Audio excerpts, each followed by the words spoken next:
ವಿದ್ಯಾರ್ಥಿಗಳೇ, ಹಿಂದಿನ ತರಗತಿಯಲ್ಲಿ ಪ್ರತ್ಯಕ್ಷ ಅನುಭವದ ಲಕ್ಷಣಗಳನ್ನ ಮತ್ತು ಅದರ ನಿರ್ಧಾರಕಗಳನ್ನು ಕುರಿತಾಗಿ ಅಧ್ಯಯನ ಮಾಡ್ತಾ ಬಂದಿದ್ದೀವಿ. ಪ್ರಸ್ತುತ ಅವಧಿಯಲ್ಲಿ ಇಂದಿನ ತರಗತಿಯಲ್ಲಿ ಭಾವರೂಪಣ ಅಂದ್ರೆ ಕಾನ್ಸೆಪ್ಟ್ ಫಾರ್ಮೇಶನ್ ಅಂತ ಪರಿಕಲ್ಪನಾ ರಚನೆ ಕುರಿತಾಗಿ ನಾವು ವಿಶೇಷವಾಗಿ ಅಧ್ಯಯನವನ್ನ ಮಾಡ್ತಾ ಹೋಗೋಣ. ಸಾಮಾನ್ಯವಾಗಿ ಮನುಷ್ಯನ ಆಲೋಚನೆಯ ಮೂಲಭೂತ ಘಟಕದಲ್ಲಿ ಈ ಭಾವರೂಪಣೆಗೆ ಅತ್ಯಂತ ಪ್ರಮುಖವಾದಂತಹ ಸ್ಥಾನವನ್ನ ಕೊಡಲಾಗಿದೆ. ಅಂದ್ರೆ ಒಬ್ಬ ವ್ಯಕ್ತಿಯ ಆಲೋಚನೆಯ ಮೂಲಭೂತ ಘಟಕವೇ ಭಾವರೂಪಣೆ. ಅದನ್ನು ನಾವು ಬಿಂಬಕಲ್ಪನೆ, ಭಾವರೂಪಣ, ಭಾವಕಲ್ಪನೆ, ಪರಿಕಲ್ಪನೆ ತಿಳ್ಕೊಳ್ಳಿಕ್ಕೆ ಸಾಧ್ಯ ಆಗ್ತದೆ. ಒಬ್ಬ ವ್ಯಕ್ತಿಗೆ ಬರ್ತಕ್ಕಂತಹ ಪರಿಕಲ್ಪನೆಗಳಿದ್ದಾವೆ. ಅವನು ಮಾಡಿಕೊಳ್ಳಲ್ಪಟ್ಟಂತಹ ಪ್ರತ್ಯಕ್ಷ ಅನುಭವದ ಆಧಾರದ ಮೇಲೆ ಪರಿಕಲ್ಪನಾ ರಚನೆ ಪಡೆದುಕೊಳ್ಳಿಕ್ಕೆ ಸಾಧ್ಯ ಆಗುತ್ತೆ. ಒಬ್ಬ ವ್ಯಕ್ತಿ ತನ್ನ ಆಲೋಚನೆಯಲ್ಲಿ ಬಳಕೆ ಮಾಡಲ್ಪಟ್ಟಂತಹ ಪರಿಕಲ್ಪನೆಗಳನ್ನ ಅತ್ಯಂತ ಅರ್ಥಪೂರ್ಣ ಶಾಬ್ದಿಕ ಸಂಕೇತಗಳಲ್ಲಿ ಸೆರೆ ಹಿಡಿದಾಗ ಈ ಪರಿಕಲ್ಪನೆಗೆ ಒಂದು ಸ್ಪಷ್ಟ ಚಿತ್ರ ಪಡ್ಕೊಳ್ಳಿಕ್ಕೆ ನಾವು ಪ್ರಯತ್ನ ಮಾಡಬಹುದು. ಹಾಗಾಗಿ ಈ ಪರಿಕಲ್ಪನೆ ಏನಿದೆ ಒಂದು ವಸ್ತು, ವಿಷಯ ಮತ್ತು ಮೌಲ್ಯಗಳನ್ನ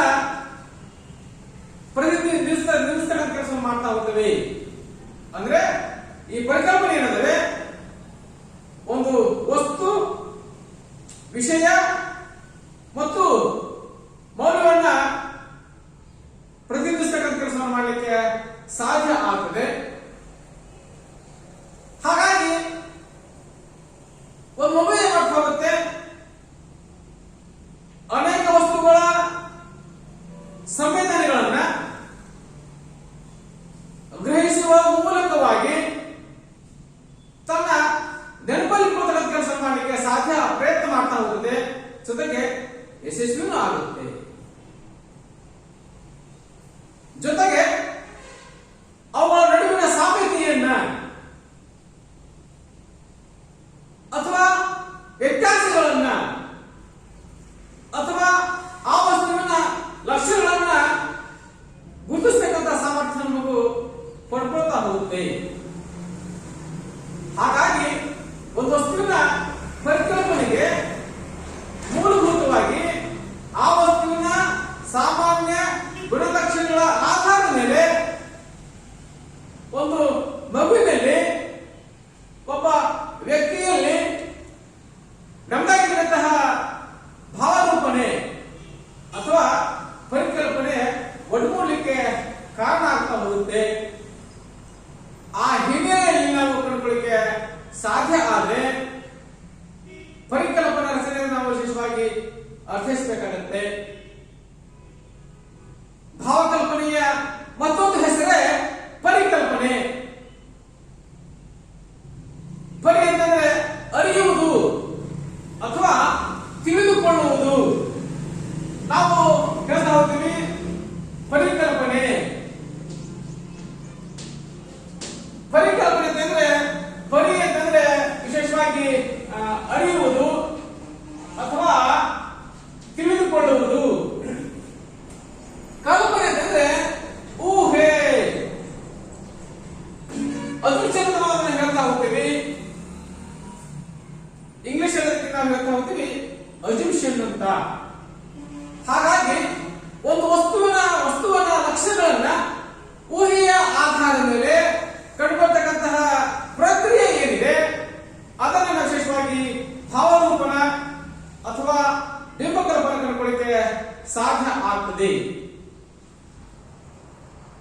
ಅಂದ್ರೆ ನಾವು ವಿಶೇಷವಾಗಿ ಅರ್ಥೈಸಲಿಕ್ಕೆ ಸಾಧ್ಯ ಆದ್ರೆ ಈ ಪರಿಕಲ್ಪನೆಯನ್ನ, ಬಿಂಬಕಲ್ಪನೆಯನ್ನ, ಭಾವಕಲ್ಪನೆಯನ್ನು ಕಂಡುಕೊಳ್ಳಿಕ್ಕೆ ಸಾಧ್ಯ ಆದ್ರೆ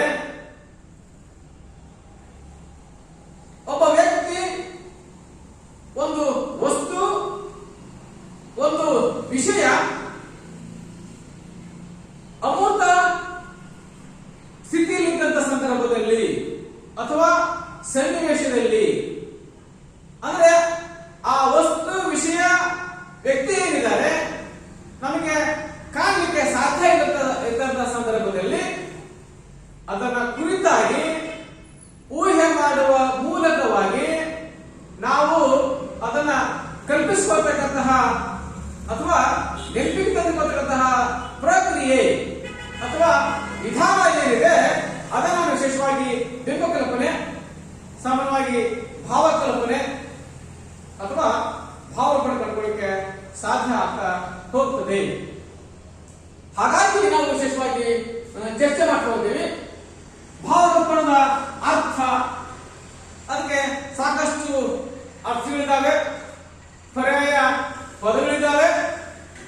ಅವುಗಳನ್ನು ಕಂಡುಕೊಳ್ಳಿಕ್ಕೆ ಸಾಧ್ಯ ಆದರೆ ಬಿಂಬಕಲ್ಪನೆ, ಭಾವರೂಪಣ, ಭಾವಕಲ್ಪನೆ, ವಿಶೇಷವಾಗಿ ಭಾವಚಿತ್ರ ಅಂತ ಹೇಳ್ತಾ ಹೋಗ್ತೀವಿ.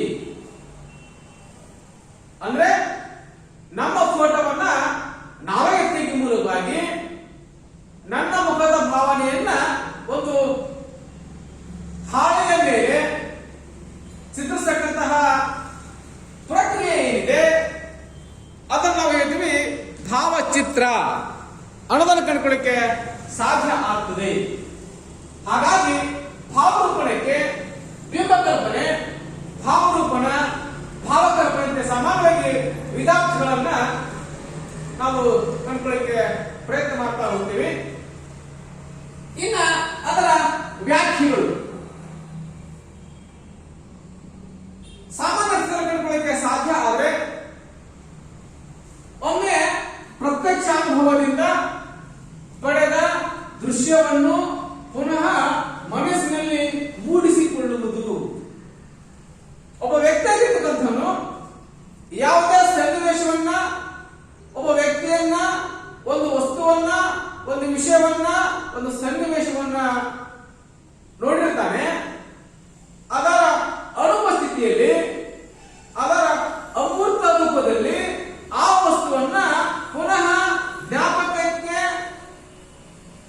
ಸಂವೇದನೆಗೆ ತರ್ತಕ್ಕಂತಹ ಪ್ರಕ್ರಿಯೆ ಏನಿದೆ ಅಥವಾ ಅದನ್ನ ನೆನಪಿಸಿಕೊಳ್ತಕ್ಕಂತಹ ಪ್ರಕ್ರಿಯೆ ಏನಿದೆ, ಆ ಚಿತ್ರವನ್ನ ಮನಸ್ಸಿನಲ್ಲಿ ಮುಡಿಸಿಕೊಳ್ತಕ್ಕಂತಹ ಪ್ರಕ್ರಿಯೆ ಏನಿದೆ ಅದನ್ನು ವಿಶೇಷವಾಗಿ ಭಾವರೂಪಣೆ ಅಥವಾ ಬಿಂಬಕಲ್ಪನೆ ಅಥವಾ ಭಾವಕಲ್ಪನೆ ಕಂಡುಕೊಳ್ಳಿಕ್ಕೆ ಸಾಧ್ಯ ಆಗ್ತಾ ಹೋಗ್ತದೆ.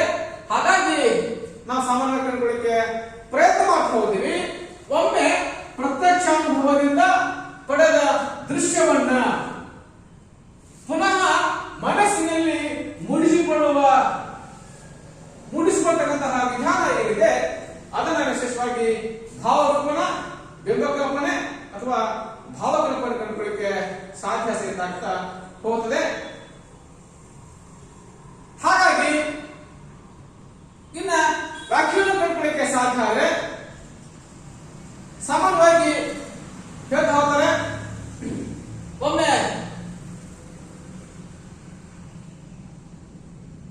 ಪ್ರತ್ಯಕ್ಷ ಅನುಭವದ ಆನಂತರದಲ್ಲಿ ಅದರ ಅನುಪಸ್ಥಿತಿಯಲ್ಲಿ ಅದನ್ನ ಪುನಃ ಮನಸ್ಸಿನಲ್ಲಿ ಮೂಡಿಸಿಕೊಳ್ತಕ್ಕಂತಹ ವಿಧಾನ ಏನಿದೆ ಅದನ್ನು ನಾವು ಭಾವರೂಪನ ಅನ್ನೋದಾದ್ರೆ, ಭಾವರೂಪನ ಆಗೋದಕ್ಕಾಗಿ ಏನೆಲ್ಲ ಚಟುವಟಿಕೆ ನೀಡಲಿಕ್ಕೆ ಸಾಧ್ಯ ಆಗಿರಬೇಕು ಅನ್ನೋದನ್ನ ಕಂಡುಕೊಳ್ಳಿ ನಾವು ಪ್ರಯತ್ನ ಮಾಡ್ತಾ ಹೋಗ್ತೀವಿ. ಹಾಗಾದ್ರೆ ಮೊದಲು ಸಂವೇದನೆ ಆಗಬೇಕು. ನಾವು ಹೇಳ್ತೀವಿ ಸೆನ್ಸೇಷನ್ ಅಂತ ಹೇಳ್ತಾ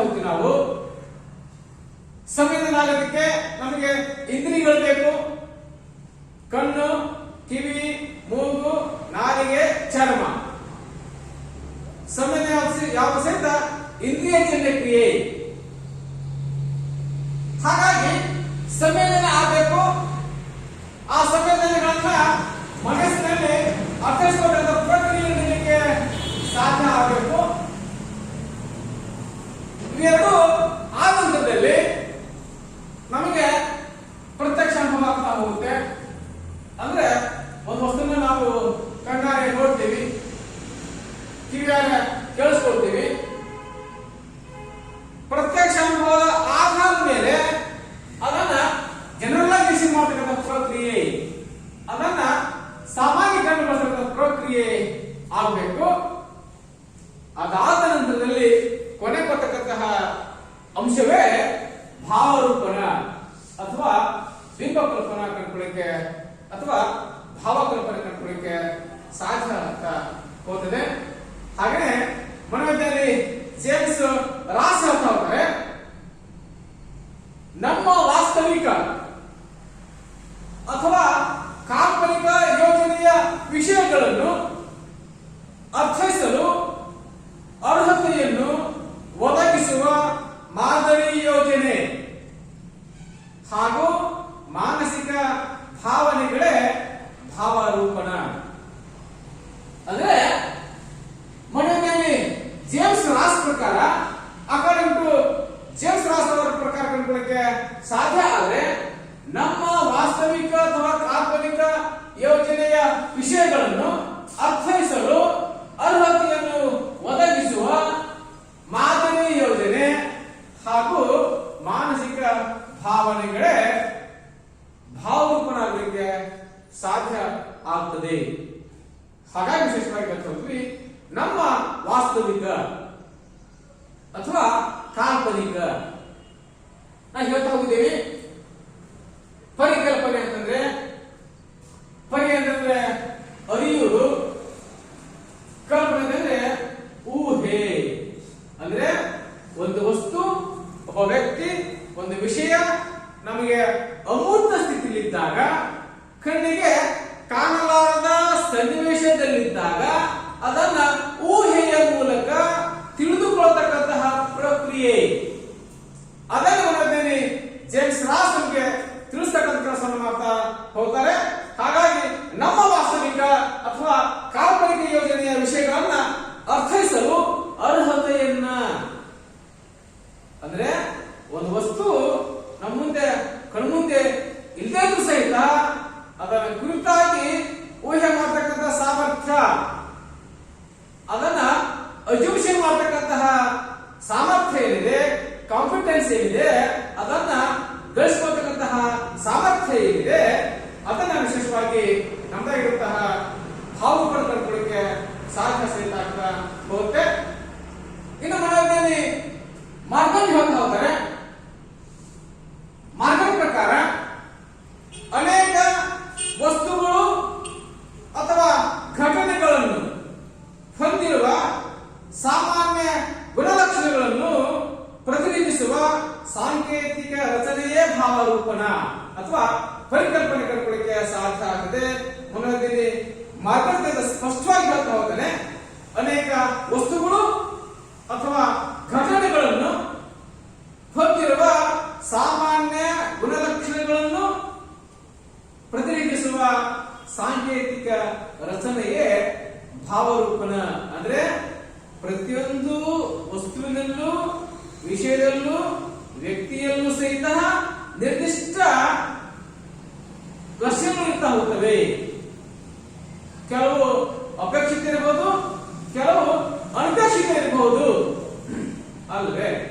ಹಾಗಾಗಿ ನಾವು ವಿಶೇಷವಾಗಿ ಹೇಳ್ತಾ ಹೋಗ್ತೀವಿ, ನಿರ್ದಿಷ್ಟ ಲಕ್ಷಣಗಳ ಆಧಾರದ ಮೇಲೆ ಒಂದು ವಸ್ತುವನ್ನ, ಒಂದು ವಿಷಯವನ್ನ, ಒಂದು ಸನ್ನಿವೇಶವನ್ನ ಗುರುತಿಸತಕ್ಕಂತಹ ಸಾಮರ್ಥ್ಯ ಏನಿದೆ ಅದನ್ನ ವಿಶೇಷವಾಗಿ ಪರಿಕಲ್ಪನೆ ಕಂಡುಕೊಳ್ಳಿಕ್ಕೆ ಸಾಧ್ಯ ಸಹಿತ ಆಗ್ತಾ ಹೋಗುತ್ತೆ. ಹಾಗಿದ್ದರೆ ನಾವು ಚರ್ಚೆ ಸಹಿತ ಮಾಡ್ತಾ ಹೋಗ್ತೇವೆ. ಭಾವರೂಪಣದ ಪ್ರಕ್ರಿಯೆ, process of the concept formation ಕಂಡುಕೊಳ್ಳಿಕ್ಕೆ ಸಾಧ್ಯ ಆಗುತ್ತೆ. ಈ ಪ್ರಕ್ರಿಯೆಯಲ್ಲಿ ಅತ್ಯಂತ ಪ್ರಮುಖವಾಗಿ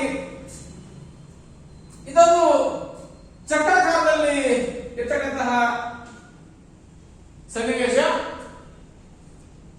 ಅನುಭವಗಳು, ಸಾರಾಂಶೀಕರಣ, ಸಾಮಾನ್ಯೀಕರಣ ಮತ್ತು ವಿಶ್ಲೇಷಣೆ.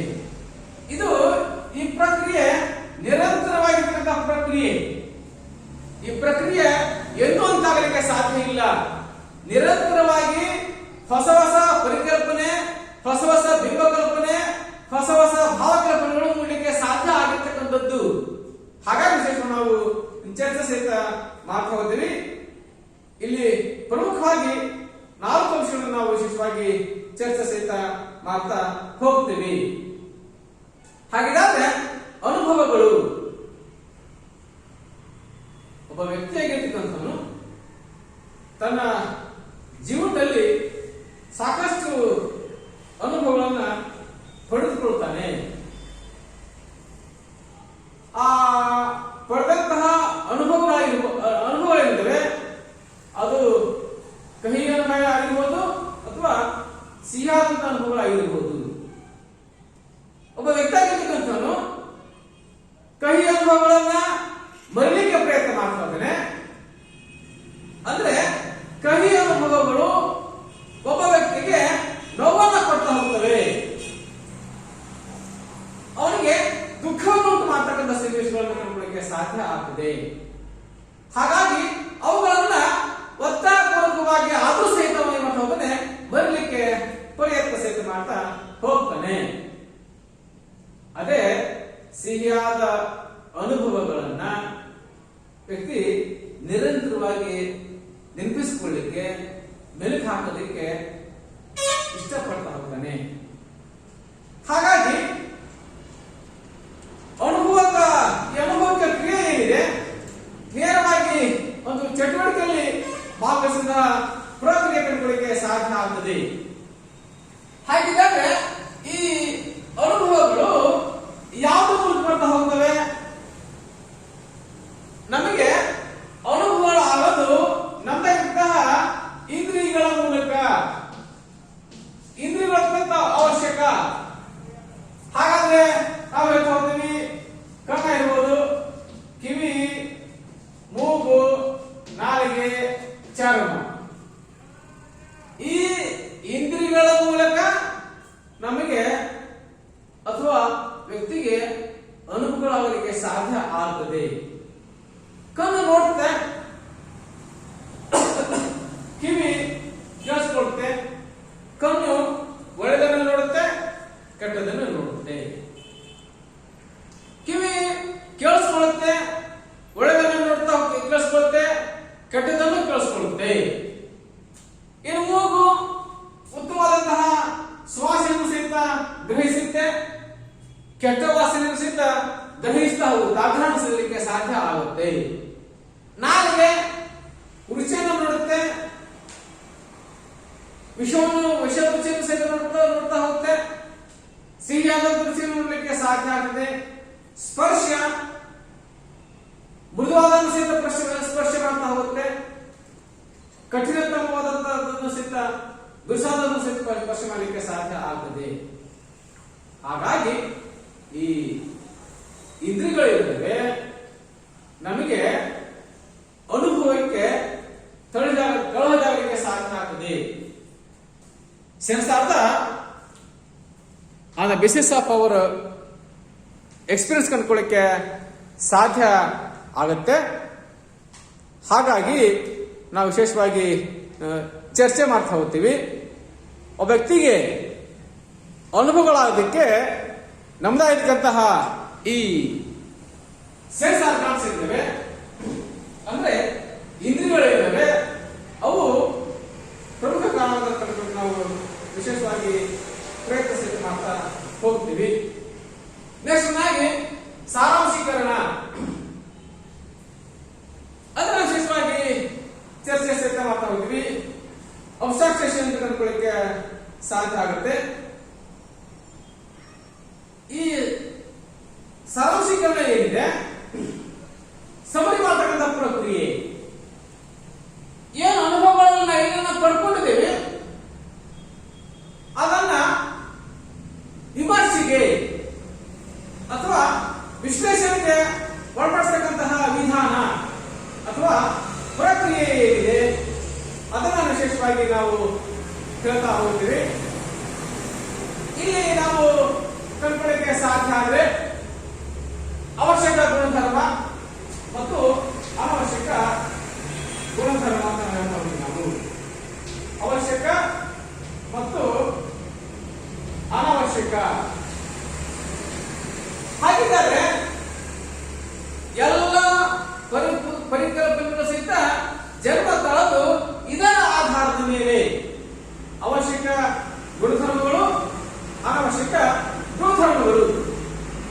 ಹಾಗಾಗಿ ಇವುಗಳನ್ನ ನಿರ್ಧರಿಸುವ ಮೂಲಕ ಒಬ್ಬ ವ್ಯಕ್ತಿ ತನ್ನ ಪರಿಕಲ್ಪನೆಯನ್ನ ರೂಪಿಸಿಕೊಳ್ಳುವ ಕೆಲಸ ಮಾಡಲಿಕ್ಕೆ ಸಾಧ್ಯ ಆಗುತ್ತದೆ. ಹಾಗಾಗಿ ಏನಂತ ಅನುಭವದಲ್ಲಿ ಪಡ್ಕೊಂಡ ಅನುಭವಗಳನ್ನ, ಅವಶ್ಯಕ ಗುಣಧರ್ಮಗಳನ್ನ, ಅನವಶ್ಯಕ ಗುಣಧರ್ಮಗಳನ್ನ ಗುರುತಿಸುವ ಮೂಲಕವಾಗಿ ಅದನ್ನ ವಿಮರ್ಶೆ ಮಾಡತಕ್ಕಂತಹ, ಅದನ್ನ ವಿಶ್ಲೇಷಣೆ ಮಾಡತಕ್ಕಂತಹ ಪ್ರಕ್ರಿಯೆ ಇದೆ. ಅದನ್ನ ವಿಶೇಷವಾಗಿ ಸಾರಾಂಶೀಕರಣ ಮಾಡ್ಕೊಳ್ಳಕ್ಕೆ ಸಾಧ್ಯ ಆಗ್ತದೆ. ಅದನ್ನ ವಿಶೇಷವಾಗಿ ಅಬ್ಸ್ಟ್ರಾಕ್ಷನ್ ಅಂತ ನಾವು ಅದನ್ನ ಕಂಡುಕೊಳ್ಳಕ್ಕೆ ಪ್ರಯತ್ನ ಸಹಿತ ಮಾಡ್ಕೊಳ್ತೀವಿ. ಹಾಗಾಗಿ ಒಬ್ಬ ವ್ಯಕ್ತಿಯಾಗಿರ್ತಕ್ಕಂಥವನು ಅನವಶ್ಯಕ ಗುಣಧರ್ಮಗಳನ್ನ ಬಿಡುವುದರ ಮೂಲಕವಾಗಿ ಅವಶ್ಯಕ ಗುಣಧರ್ಮಗಳನ್ನ ಸ್ವೀಕರಿಸ್ತಾ ಹೋಗಬೇಕು. ಅದು ಉತ್ತಮ ಪರಿಕಲ್ಪನೆ ಆಗಲಿಕ್ಕೆ ಸಾಧ್ಯ ಆಗ್ತಾ ಹೋಗ್ತದೆ. ಇನ್ನ ಸಾಮಾನ್ಯೀಕರಣ, ಜನರಲೈಸೇಷನ್ ಅಂತ ನಾವು ಕರಿತಾ ಹೋಗ್ತೀವಿ. ಅಂದ್ರೆ ನಿರ್ದಿಷ್ಟ ಸಾಮಾನ್ಯ ಗುಣಲಕ್ಷಣಗಳ ಆಧಾರದ ಮೇಲೆ ಒಂದು ಪರಿಕಲ್ಪನೆಯನ್ನ ರೂಪಿಸಿಕೊಳ್ತಕ್ಕಂತಹ ಪ್ರಕ್ರಿಯೆ ಅಥವಾ ವಿಧಾನ ಏನಿದೆ ಅದನ್ನ ವಿಶೇಷವಾಗಿ ಜನರಲೈಸೇಷನ್ ಅಂತ ಹೇಳ್ತಾ ಹೋಗ್ತೀವಿ. ಅಂದ್ರೆ ಯಾವುದೋ ಪರಿಕಲ್ಪನೆಯನ್ನ ರೂಪಿಸಿಕೊಳ್ಳಿಕ್ಕೆ ಯಶಸ್ಸು ಅಂದ್ಕೊಂಡಿದ್ದಾರೆ, ಆ ಪರಿಕಲ್ಪನೆಗೆ ಅವಶ್ಯಕ ಮತ್ತು ಅನವಶ್ಯಕ ಗುಣಧರ್ಮಗಳನ್ನು ಕಂಡುಕೊಳ್ಳಿಕ್ಕೆ ಸಾಧ್ಯ ಆಗುತ್ತೆ. ಆ ಗುಣಧರ್ಮಗಳ ಆಧಾರದ ಮೇಲೆ ನಾವು ನಿರ್ದಿಷ್ಟ ನಿಯಮಗಳನ್ನ, ಸೂತ್ರಗಳನ್ನ, ಸಿದ್ಧಾಂತಗಳನ್ನ ನಾವು ರಚನೆ ಮಾಡ್ತಾ ಹೋಗ್ತೀವಿ. ವ್ಯಾಖ್ಯೆಗಳನ್ನ ರಚನೆ ಮಾಡಲಿಕ್ಕೆ ಸಾಧ್ಯ ಆಗ್ತದೆ. ಹಾಗಿದ್ದಾಗ ನಾವೊಂದು ಸಜೀವಿ ಅನ್ನೋದಕ್ಕೆ ಒಂದು ಪರಿಕಲ್ಪನೆ ಕಂಡುಕೊಳ್ಳಕ್ಕೆ ಸಾಧ್ಯ ಆದ್ರೆ ಒಂದು ಉಸಿರಾಟ ಮಾಡಬೇಕು, ಅದು ಚಲಿಸಬೇಕು, ಅದು ವಂಶಾಭಿವೃದ್ಧಿ ಮಾಡಬೇಕು ಮತ್ತು ಅದು ಬೆಳೆಯಬೇಕು, ಬೆಳವಣಿಗೆ ಆಗಬೇಕು. ಹಾಗಿದ್ದಾಗ ನಾವು ಇವತ್ತು ಹೋಗ್ತೀವಿ ಈ ಸಾಮಾನ್ಯ ಲಕ್ಷಣಗಳ ಆಧಾರದ ಮೇಲೆ ನಾವು ಒಂದು ಸಜೀವಿ ಯಾವುದನ್ನ ಗುರುತಿಸಲಿಕ್ಕೆ ಪ್ರಯತ್ನ ಸಹಿತ ಮಾಡಬಹುದು. ಹಾಗಾಗಿ ನಾವು ಹೇಳ್ತಾ ಹೋಗ್ತೀವಿ, ಒಂದು ರೈಲು, ಒಂದು ಎರೆಹುಳು. ಉದಾಹರಣೆ ಕೊಟ್ಟು ಹೋಗ್ತೀವಿ. ರೈಲು ಚಲಿಸುತ್ತೆ, ಎರೆಹುಳು ಚಲಿಸುತ್ತೆ. ಇದು ನಿರ್ಜೀವ, ಇದು ಸಜೀವ. ಹೀಗೆ ಪ್ರತಿಯೊಂದು ಪರಿಕಲ್ಪನೆಯೂ ಸಹಿತ ನಿರ್ದಿಷ್ಟ ಗುಣಧರ್ಮಗಳನ್ನ ಅನುಸರಿಸಲೇ ರೂಪಣೆಗೊಳ್ಳಲಿಕ್ಕೆ ಸಾಧ್ಯ ಆಗ್ತದೆ, ರೂಪುಗೊಳ್ಳಲಿಕ್ಕೆ ಸಾಧ್ಯ ಆಗ್ತದೆ. ಅದನ್ನ ವಿಶೇಷವಾಗಿ ನಾವು ಸಾಮಾನ್ಯೀಕರಣ ಅಂತ ಕಂಡುಕೊಳ್ಳಿಕ್ಕೆ ನಾವು ವಿಶೇಷವಾಗಿ ಪ್ರಯತ್ನ ಸಹಿತ ಮಾಡ್ಕೊಳ್ತೀವಿ. ಹಾಗಾಗಿ ಹಲವಾರು ವಸ್ತುಗಳನ್ನ, ವಿಷಯಗಳನ್ನ, ವ್ಯಕ್ತಿಗಳನ್ನ, ಸನ್ನಿವೇಶಗಳನ್ನ ವಿಮರ್ಶೆ ಮಾಡಿ, ವಿಶ್ಲೇಷಣೆ ಮಾಡಿ, ಸಾಮಾನ್ಯ ಗುಣಲಕ್ಷಣಗಳ ಆಧಾರದ ಮೇಲೆ ನಾವು ನಿರ್ಧರಿಸತಕ್ಕಂಥ ಪ್ರಕ್ರಿಯೆ ಏನಿದೆ ಅದನ್ನ ವಿಶೇಷವಾಗಿ ಸಾಮಾನ್ಯೀಕರಣ ಅಂತ ಕಂಡುಕೊಳ್ಳಿಕ್ಕೆ ನಾವು ಪ್ರಯತ್ನ ಸಹಿತ ಮಾಡ್ತಾ ಹೋಗ್ತೀವಿ. ನೆಕ್ಸ್ಟ್ ಆಗಿ ವಿಶ್ಲೇಷಣೆ. ಹಾಗಿದ್ದರೆ ನಾನು ನಿರ್ಧರಿಸಿಕೊಂಡಂಥದ್ದು ಸರಿಯೋ ಅಥವಾ ತಪ್ಪು? ನಾನು ನಿರ್ಧರಿಸತಕ್ಕಂಥದ್ದು ಏನಿದೆ ಸರಿ ಇದೆಯಾ ಅಥವಾ ತಪ್ಪಿದೆಯಾ? ಸರಿ ಇದ್ರೆ ಯಾಕೆ ಸರಿ ಇದೆ ಒಂದು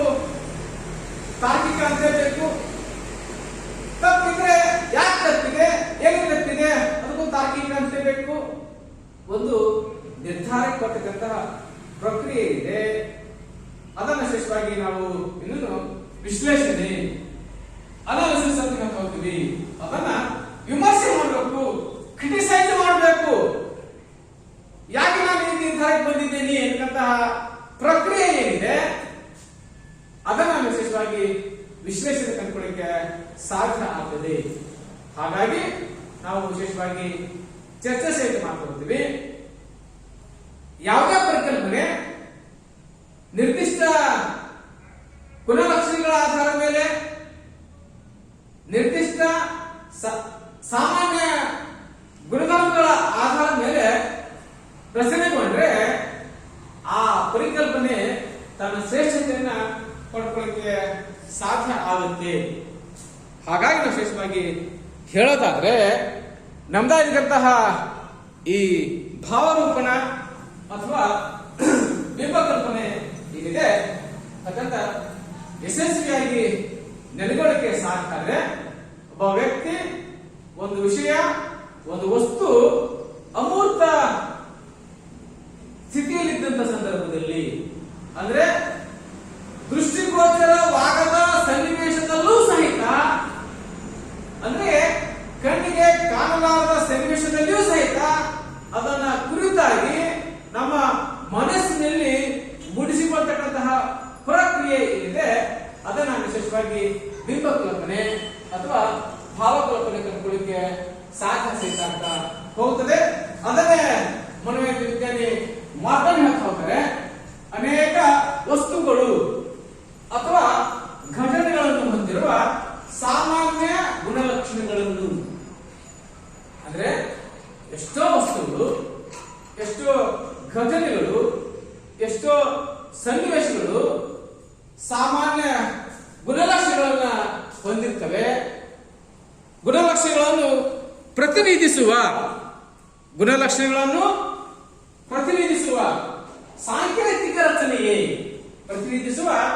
ಸಾಂಕೇತಿಕ ರಚನೆಯೇ ಪರಿಕಲ್ಪನೆ. ನಾನು ಹೇಳಿದ್ದೇನೆ, ಪರಿ ಅಂತಂದ್ರೆ ಅರಿಯುವುದು, ಕಲ್ಪನೆ ಅಂತಂದ್ರೆ ಊಹೆಯ ಮೂಲಕ ಒಂದು ವಸ್ತು, ಒಂದು ವಿಷಯ, ಒಬ್ಬ ವ್ಯಕ್ತಿ ನಮ್ಮ ದೃಷ್ಟಿಗೋಚರ ಸನ್ನಿವೇಶದಲ್ಲಿ ಇಲ್ಲದಿದ್ದ ಪಕ್ಷದಲ್ಲಿ, ಸಂದರ್ಭದಲ್ಲಿ, ಸನ್ನಿವೇಶದಲ್ಲಿ ಅದನ್ನು ಕುರಿತಾಗಿ ನಾವು ಪುನಃ ನೆನಪಿಸಿಕೊಳ್ತಕ್ಕಂತಹ ಪ್ರಕ್ರಿಯೆ, ಅದನ್ನ ಚಿತ್ರಿಸತಕ್ಕಂತಹ ಪ್ರಕ್ರಿಯೆ ಇದೆ. ಅದನ್ನ ವಿಶೇಷವಾಗಿ ಭಾವಕಲ್ಪನೆ ಕಂಡುಕೊಳ್ಳಿಕ್ಕೆ ಸಾಧ್ಯ ಆಗ್ತದೆ. ಆಮೇಲೆ ಅವಶ್ಯಕ ಗುಣಧರ್ಮಗಳನ್ನ ಸ್ವೀಕರಿಸುವ ಮೂಲಕವಾಗಿ ಅನವಶ್ಯಕ ಗುಣಧರ್ಮಗಳನ್ನ ತಿರಸ್ಕರಿಸುವ ಮೂಲಕವಾಗಿ ನಿರ್ದಿಷ್ಟ ಲಕ್ಷಣಗಳಿಗೆ ಅನುಗುಣವಾಗಿ ನಾವು ನಮ್ದಾಗಿರುವಂತಹ ಬಿಂಬಕಲ್ಪನೆಯನ್ನ, ಭಾವಕಲ್ಪನೆಯನ್ನ ಮೂಡಿಸಿಕೊಳ್ಳಿಕ್ಕೆ ವಿಶೇಷವಾಗಿ ಪ್ರಯತ್ನ ಸಹಿತ ಮಾಡ್ತಾ ಹೋಗಬಹುದು. ಹಾಗಾಗಿ ಭಾವರೂಪಣೆಗೆ ಸಾಕಷ್ಟು ಅರ್ಥಗಳನ್ನು ಕಂಡುಕೊಳ್ಳಿಕ್ಕೆ ಸಾಧ್ಯ ಆಗುತ್ತೆ. ಬಿಂಬಕಲ್ಪನೆ, ಭಾವರೂಪಣ, ಭಾವಕಲ್ಪನೆ ಮತ್ತು ಪರಿಕಲ್ಪನೆ, ಇಷ್ಟು ಅರ್ಥಗಳನ್ನು ಕಂಡುಕೊಳ್ಳಿಕ್ಕೆ ನಾವು ವಿಶೇಷವಾಗಿ ಪ್ರಯತ್ನ ಸಹಿತ ಮಾಡ್ತಾ ಹೋಗ್ತೀವಿ. ಎಲ್ಲರಿಗೂ ಧನ್ಯವಾದಗಳು.